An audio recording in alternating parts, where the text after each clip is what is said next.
From San Diego, California, this is a One Extraordinary Marriage show, where being busy is overdone, romancing is fun, and scheduling sex has taken the guesswork out of wondering when you're going to get some.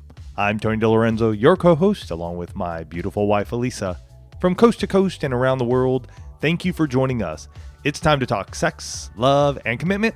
Give us a call on the Hug Hotline at 858-876-5663, or send us an email to hugs@oneextraordinarymarriage.com.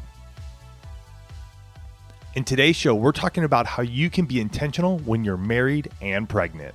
And we just want to share that even if you aren't pregnant or maybe you're past the baby making season, keep listening because chances are you know someone going through the pregnancy season that you can share this show with, that you can be a voice into their lives. And in addition to that, all of the skills and strategies and techniques that we're talking about can apply to other areas of your marriage. Yep. So don't go, oh, that's not us, and turn it off, because you might be surprised at who you can share this with or what you can take away from yourself for yourself. Now, there's a quote from Jimmy Evans that says, "Your priorities aren't what you say they are. They are revealed by how you live. What does your life say about the value of your family and marriage?" And I like that one. Oh, well, absolutely. Because as we're talking about being intentional when you're married and pregnant, that's when you really start to see where those priorities come out. And we start each and every One Extraordinary Marriage show with a hug. And this week's hug is sponsored by the upcoming One Conference in Henderson, North Carolina on March 2nd. And we can't wait to share more about this a little later in the show. Now, this hug comes from an Instagram direct message that we received. And this wife says, "I'm getting caught up on the podcast that I wasn't able to listen to while home for Christmas. And I'm just now listening to your Christmas podcast. I'm so upset I didn't catch the IG story to send a shout out to my husband, and a big thank you to you both for your openness and honesty. I'm originally from North Carolina, but moved to Chile years ago. And as God would have it, I fell in love and married a Chilean. He is truly the best gift I've ever received, and your podcast has helped me be more open and intimate with him. I just wanted to say thanks and let you know that from way south in Chile," and she had like 7 A's in that, "we are listening and applying your ideas and tips. Just wish you had a Spanish version so we could share it with friends here. I'll be letting friends from North Carolina know that you'll be in Henderson in March so that they can go, even if we can't. Many hugs and muchas gracias." Love that. Love that. Love that. And for all of you guys out there, Elisa and I went to Peru for our 20th anniversary, and it has been a dream of mine to go to Chile. So it is awesome to know that we have one family there, because I am going to make it. That's like one of my big dreams, to go to Chile. I love South America. Personally, our time in Peru was so special that I can't wait to get back there to Ecuador, Argentina, and really travel many parts of that continent. Yeah, Central and South America. And, Yeah. you know, it's what I loved about that too is just knowing how vast the one family is, right? You truly are a global family. And, you know, within families, you know, certain things happen. And one of those things is making babies. Yes. Right. You got to grow the family. You got to grow the family. And, you know, it's really interesting how shows evolve, because about a year ago, we did a show called Oh Baby. Right. And that was episode 425. And, you know, we talked just briefly in that show about, you know, what the marriage dynamic looks like when you're pregnant. But we focused more in that show on what happens after the baby comes. And as we've been talking a lot about being in the moment, right, this year's hashtag, we've been hearing from a number of couples about the challenges that they're facing being in the moment during the 9 months that encompasses pregnancy. And, you know, because there's so much going on. Right, with body changing and the focus on, you know, how are our lives going to change and what do we need, and everybody just kind of goes into overdrive. Life changes. It really does. And I think a big thing too depends on how soon after you're married that you get pregnant. You know, because I think there's a big correlation too of like, oh my gosh, where are we at? Who are we as a couple? Elisa and I waited 6 years before our first one was born. And I even sometimes think like, oh my gosh, I'm glad we had all of those 6 years to get to know each other. And we still went through some ups and downs throughout pregnancy and afterwards. Oh, absolutely. And, you know, as those questions started to come in, we realized that, you know, within the one family, there are people who are having babies. We know a lot of you are currently pregnant. We know a lot of people are thinking about having babies. We know a lot of you know people that are having babies or are in this season. And so it really, you know, makes it one of those topics that we need to tackle, even though, pure transparency here, we are 13 years past our last baby. And we're closed down. Yes. The shop, the factory is closed. Yeah. We're not having any more. On this side. Mm-hmm. On this side. That's another topic for another day. But we went to the one family and said, what is the biggest challenge that you're facing being in the moment in this season? And before I share some of those categories, I just want to share this one comment that really stood out, because I think it encompasses why this show and why now. And this one person said, our challenge is focusing on us instead of the baby or pregnancy. And that comment, literally, it was like a billboard jumping out, because I think that's truly the challenge, the overarching challenge. It shows up in a number of different ways for a lot of couples, right? There's so much attention given to, oh my gosh, is it going to be a boy or a girl, right? Is it, what's it going to look like? Who's it going to, take after? How many strollers, diapers, onesies, and everything else do you need? How are you feeling? And all of this stuff starts to happen.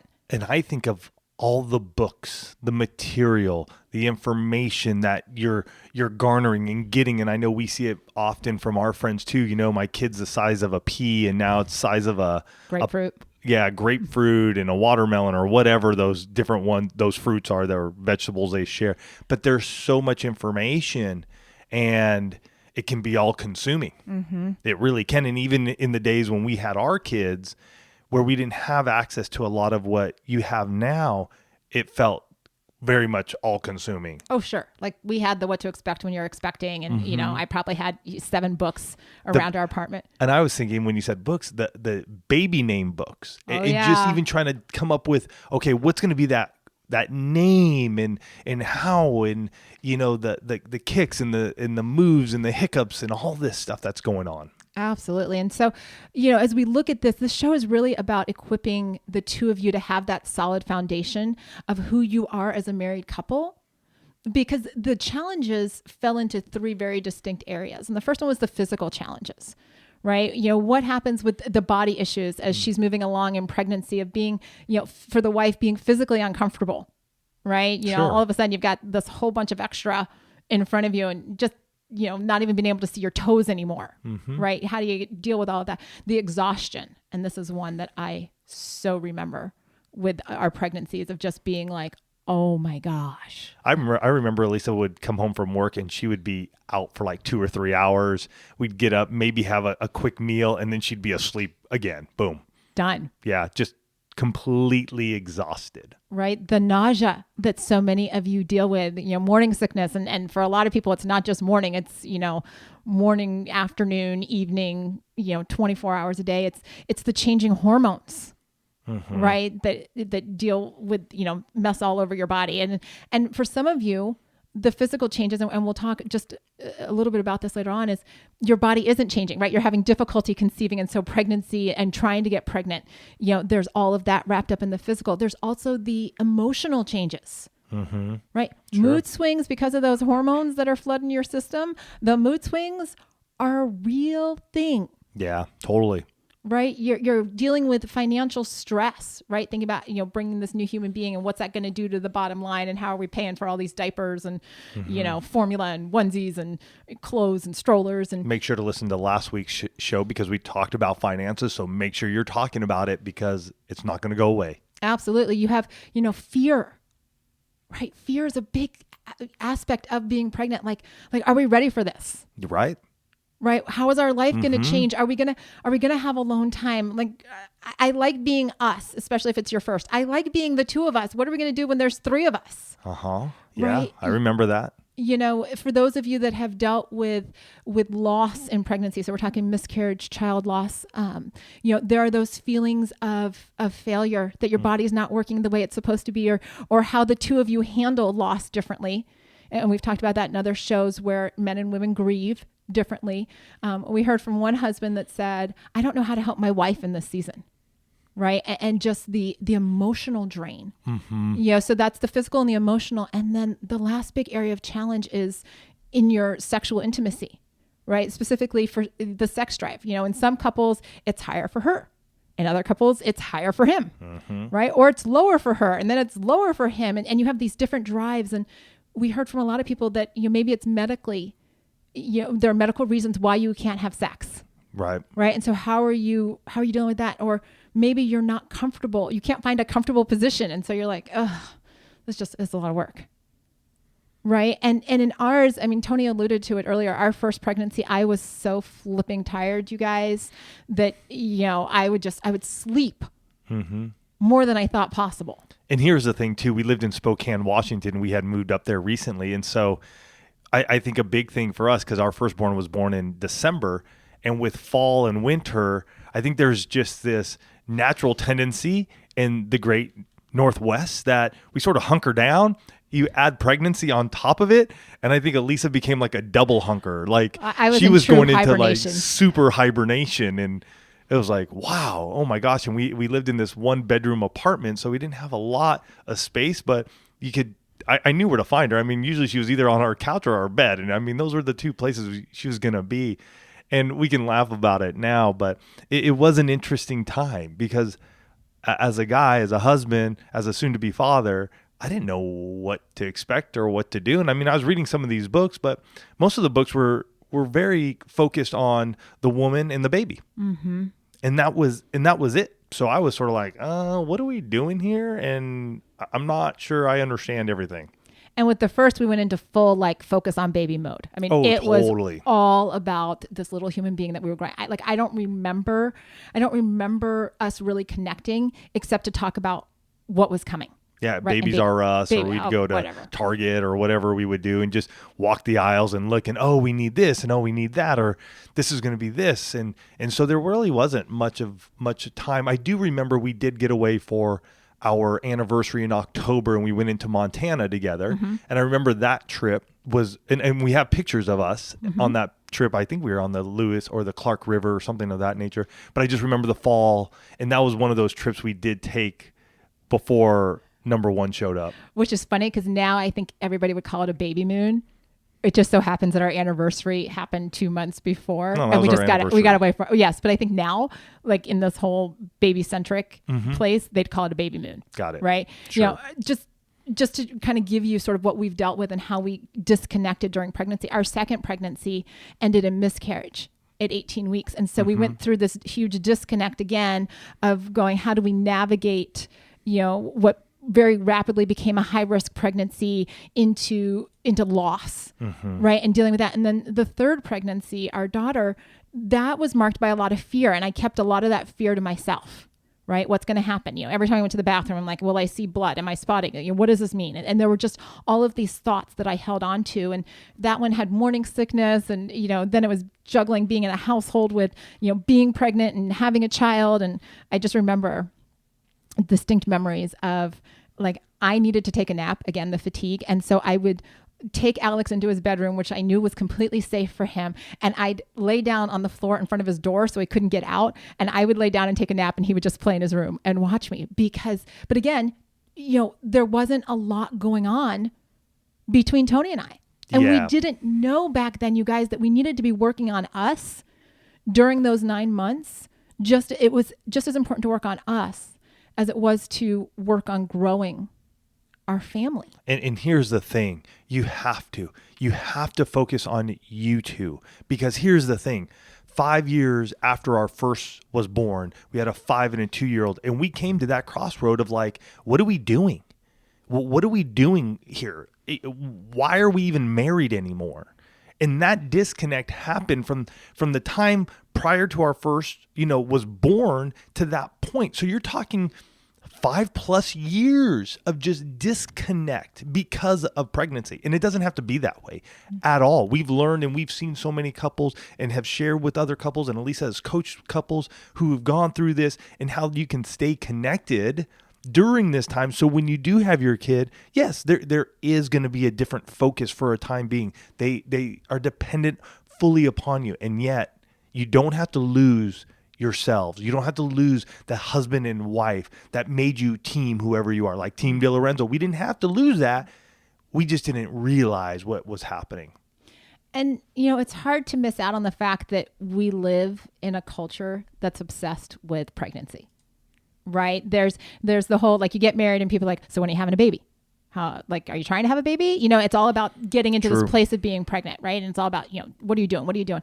And then you find out that, you know, somebody is pregnant, and there's the announcement photo shoot, which has become a thing. It wasn't a thing for us. We sent our parents ultrasound pictures, and we're like, hey, you're going to be a grandparent. That was our announcement. That was our announcement. Yeah, it's sort of like a photo shoot. It wasn't, no matching outfits, no pregnancy. Yeah, it wasn't any of that. You know, and granted, our kids were pre-social media. Yeah. Right? They were born pre-social media. And so we didn't have the weekly baby bump shots showing up with the, like Tony said, the peanut and the grapefruit and the watermelon and all of that kind of stuff. We didn't have it. There were no gender reveals back in 2002, you know, again, full production. And I'm not saying any of these things are wrong. What I want to point out is that all of the focus then becomes on the baby, right? It's all the snapshots all the time. And what you don't see in any of those events is, where's the marriage? Right. And obviously it took the two of you To do it. But we've lost the ability to put down the investment and the energy for the baby and look at how do we maintain and grow our marriage. And this hasn't changed in the 16 years. I mean, we just didn't have a lot of those things because social media was really in its infancy back then. But it's looking at that and saying, you know what? Let's acknowledge the fact that pregnancy is going to change our life. Done. It already has. The minute you get that, you know, you pee on the stick and you're like, woo, that's 2 lines. That says you're pregnant. Or you go to the doctor and you get it confirmed. It's hard not to have that, you know, those pregnancy glasses go on and you're like, I see everything through having a baby. Yeah, this lens of now we're going to be parents. And so what ends up happening is the parent, we're going to become this, takes precedence over we as a marriage. And when that happens, again, Elise and I have been there and we've seen it and we've dissected it and even looked back and gone, what could we have done differently? Oh my gosh. You know, what could we have done differently in our own marriage when we went through all of our pregnancies? So that way we didn't get to that point 5 years after our first was born, looking at each other going, all right, well, I guess if this is what it's going to be, then either A, we're going to stick it out until they're 18, we'll just get a divorce now, or we're going to do something radical. Well, and you know, it's okay to be radical in today's day and age. The one family gets a little radical about their marriages. And so we really need to address those 3 areas. You know, what did I say? The physical, the emotional, and the sexual, to say, all right, we didn't know about this 16 years ago, but we can equip you now to be in that place to do marriage a little differently. Yeah. Right. And the physical, you know, let's just start there because it's obviously the most obvious, whether she's nauseous or, you know, she's dealing with body changes, it's kind of in your face. Right. And it's true. Level of arousal shift. Positions that have been go-to positions need to be modified. Right. We've had conversations with friends about positions and we're like, hey, you know, there's nothing that says he always has to be on top in a missionary position. That may be really uncomfortable for everybody during pregnancy, right? What about side positions? Spooning. I mean, you can do the twisted Smurf. That's a great one. I mean, they're just bent over. I mean, here's one. In all honesty, is as she becomes bigger, the weight of having the baby makes it somewhat uncomfortable. But can you bend her over onto the bed where her belly can lay there? Maybe there's pillows or what have you. And that way the pressure is off and you're still able to have sex in that position.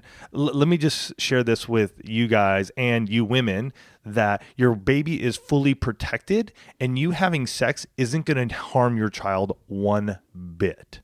That being said, if your doctor has told you not to have sex during pregnancy, I'm just going to put the caveat, don't have sex during pregnancy. Always listen to your medical doctor when it comes to that. For sure. I am just saying, from a health standpoint, there is nothing with the penis being inserted to the vagina that's going to impact your child. That's important for both men and women to hear. It is. It really is, because I even remember, you know, when you were pregnant, sort of that, oh my gosh, am I going to hurt the child? Am I going to hurt you? I want to make sure you're protected. I want to make sure the child's protected. And so even for myself, I was like, what could happen? And I don't want anything to happen to my wife or my soon-to-be child. And so there was that. So just know that you're safe, unless, again, your medical professional says, hey, you have a high-risk pregnancy. You need to abstain from sex. When you're dealing with exhaustion and nausea, figure out when it's better and choose to be sexually intimate in those times, right? You may have to get creative, but, because it may be like during the middle of the day, we'll figure out maybe on weekends when you can be together. If it's touch, maybe she gets sensitive to touch.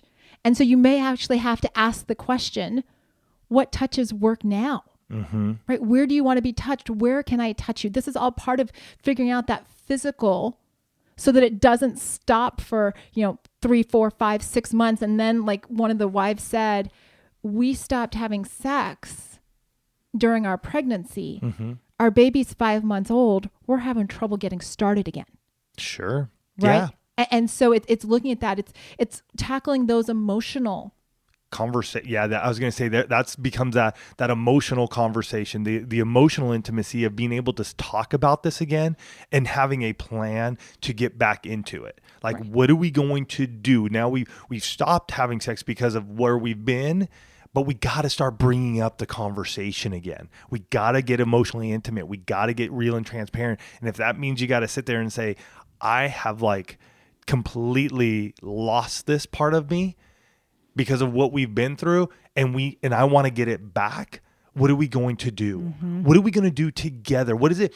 Hey, we've talked about the intimacy lifestyle for forever, and we'll continue to talk about it because the intimacy lifestyle works here just as well as anybody who's like Elise and I, where our kids are teenagers now, or you have youngers. Maybe it's during this time in your pregnancy, you're like, hey, you know what? The intimacy lifestyle for us is going to be one time a week. Mm-hmm. We're going to make it, we're still going to make that physical a priority. Emotionally, though, we have to begin talking about how are we going to be physical with each other. Absolutely. And, it's okay to be scared. It's okay to have feelings. Mm-hmm. What we want you to do is create an opportunity for you to share those with one another, right? Mm-hmm. That's one of the most important gifts that you can give to each other. And I just real quick, as we're talking about the emotions, want to address that group of couples that you may be struggling to conceive or dealing with infertility, the feelings of failure. And, we understand. We've dealt with loss, and we want to know that we hear you. And that's why even this show is so important for you. Because like one wife said, she's like, sex has become a science experiment as we try and get everything right. Mm. And that's where really creating opportunities to talk about this and to not hold it all inside allows you to become that team walking through life together. I remember one couple writing in long ago who said that they were having trouble conceiving and it just became a chore. Mm. Sex was just this thing that they did just to try to have a kid. And I remember her sharing the hurt that she felt her husband was dealing with as well. And they got to this point where there was like, it's done. We're not going to get pregnant. Mm-hmm. And they almost had, I want to say, a funeral of just the loss, and allowed themselves to grieve for a little bit. Mm-hmm. and allowed themselves to go, you know what? This may not be where what we want isn't going to come to pass. And I remember though something in there that really changed. And I think this is for any of us who are pregnant, is have fun, or trying to get pregnant. Have fun. Let down the science experiment. Mm. You know what I mean? You got together with your spouse, not to just only have a child. You got together with them because there was something in them that sparked a joy in you. There was something in them that spoke life over you. There was something in them that just made you just skip inside. And now we're taking it down to a science experiment. And I think about that and I go, you know what? That's not the joy God wants for your life. Mm. It's not. It's not the joy he's looking over you and just going, you're my daughter. I want the best for you. So have some fun. Maybe it's time to just start a 7 days of sex challenge. We've had a number of folks in the one family who've had kids or gone conceived because of the 7 days of sex challenge. Mm-hmm. It may be a time. Go get it. Check it out. Go to 7daysofsex.com. Pick it up. Have fun. Enjoy. Let loose again. And this is coming from a guy who I like to control things at time, and I want things right, and I want them to go the way I plan them. And yet this year, my part of my in the moment is be in the moment so I can experience the joy that comes from living a full life. Absolutely. And, for those of you that are dealing with infertility, I just want you to know that we have addressed this previously on a show called Why Can't We Have a Baby? And it's oneextraordinarymarriage.com /119. Okay. And we'll make sure that that's in the show notes. And, we want to get into the specifics on dealing with sexual drive and what you can do around that. But first, we want to thank this week's sponsor, which is the One Marriage Conference in Henderson, North Carolina. And that is happening, all you East Coasters and anybody that wants to fly there, it is happening on Saturday, March 2nd. And we're so excited. I mean, we're seeing tickets, literally like fly off the shelves. We know that the VIP dinner option, right, is gonna sell out. So we have a VIP dinner that evening with us and those in the One family. It's gonna be awesome. I can't wait. But there are limited seats available for that. Yep. So we want to make sure that you hear the listeners know that is happening. And we also want you to be able to take advantage of early bird registration, right? What a great gift for Valentine's Day. I'm planting the seed. Those of you that are listening to the show, Valentine's Day is coming. And if you were thinking, what can I do special this year?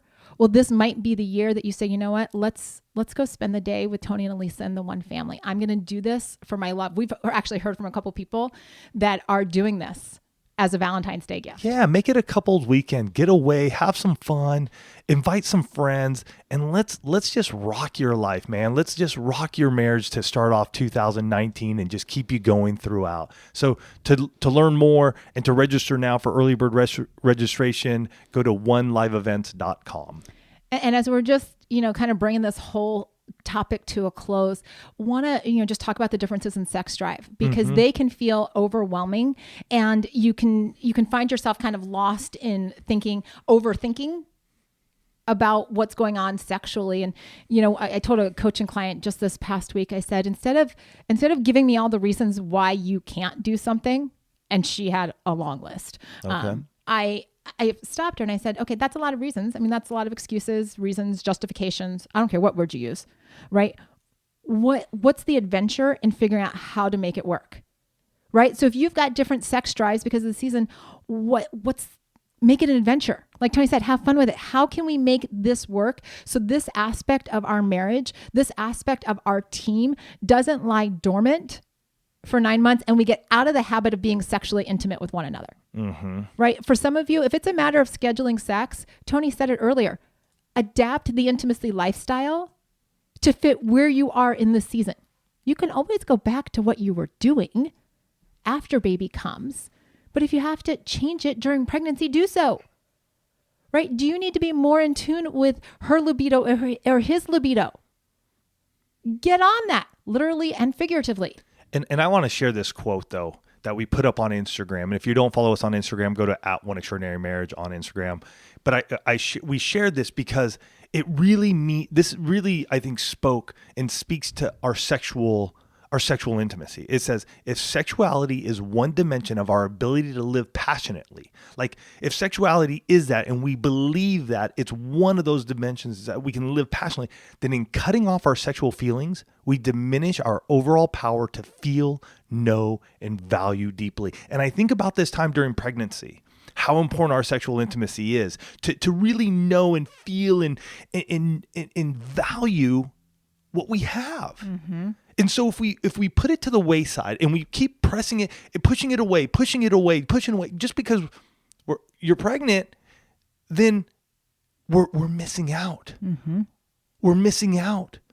And so we got to make sure that it stays at the forefront in some way, shape, or form. Emotional intimacy needs to stay at the forefront, some way, shape, or form. Get your coffee break going. We're not telling you, we get it. Like Elisa said, with fatigue and nausea and all these little things. Hey, we're not saying you got to spend hours upon hours with each other, day in and day out. What we're saying is be intentional. Get the coffee break. Go do something. Implement the intimacy lifestyle. Do these things, little bits. That way you stay connected. Turn off everything. Which I know is hard. I get it. I know it. But if we're going to be in the moment this year, we got to turn them off. And we got to stand on it. And we have to have a spouse. Elisa, I'm going to say to her that she'll just stand there now, because I'll look at my phone and she's saying that something, I'm going, and she'll just stand there. Yep. She's not saying anything. because I have to realize that I'm not in alignment with what we said we were going to do this year. And so I have to put down my phone and then engage her. And it's those different strategies. It's looking at, for some of you, you may actually need to redefine what sexual intimacy means during pregnancy. Yeah, that's good too. Right. Wow. Because, whether it's positions or nausea or whatever, how can the two of you continue to express desire for this person that helped you make the baby? Mm-hmm. Right. You were able to express desire to create this new human being. It's critical. Like, I can't tell you how much Tony and I missed out on not expressing desire throughout our pregnancy. Maybe redefining, what intercourse looks like, redefining, what does it mean to be physically intimate? We missed out on a lot of years of connection, and we struggled through a lot because we didn't have somebody saying, hey, you guys need to focus on the two of you in this season. Yes, you're having a baby, and yes, that's going to be wonderful, but who are the two of you still becoming while you're becoming a family? And that's really what we want to impress on each and every one of you. Like we said at the top of the show, maybe you know somebody that you need to share this show with. Maybe you're just looking at this and saying, okay, you know what? We're not pregnant right now, but we do need to take a look and see, where are we physically, emotionally, and sexually, and how can we be in the moment as we go through the rest of this year? Whatever it is, don't stop. Right? Don't just live at the surface. Be willing to go deeper with your spouse. Yeah. And I would say with that, go into it all in. Be all in for your spouse. Go after what they have for you, because this time, it's amazing. The time you get to spend together is truly an amazing time. Gosh, I just think back at where we were and our pregnancies. And I think if somebody would have come alongside of us and just said, hey, Tony, Elisa, you know what? It's important that the two of you just really spend time together. That doing something just minor, something just once a week, just do something, it would have changed the course of our the time between having our kid in those 5 years tremendously. I don't think we would have been in a place where we were like, oh my gosh, looking down the barrel and going like, are we going to get a divorce? There would have been a huge change, a huge shift. And yet we're here to share with you that you guys can do this. We believe that you guys can do this. Even during a time when there's so much uncertainty around you and excitement going on, the two of you matter. The two of you matter, because the way you love each other is going to show as your kids grow older, to see a parent, to see a family, to see a mom and a dad, a husband and a wife who love each other so dearly that they're willing to do anything for each other. And that truly leaves a legacy for the next generation. And I hope, and Elisa and I both do, we both hope that you realize the importance of leaving a legacy for our next generation. But we can only do that when the marriage is strong, when husband and wife are strong and are on the page together. We love you guys. We're excited for you if you're having your first kid, your second kid, your third kid, your 10th kid. My goodness, we have somebody in the one family that they're going to have their 11th kid, and we're so proud of them. We love you guys. We're excited for you. And don't forget, reach out. Drop us a hug. We want to hear from you. Hugs at oneextraordinarymarriage.com. Love you guys.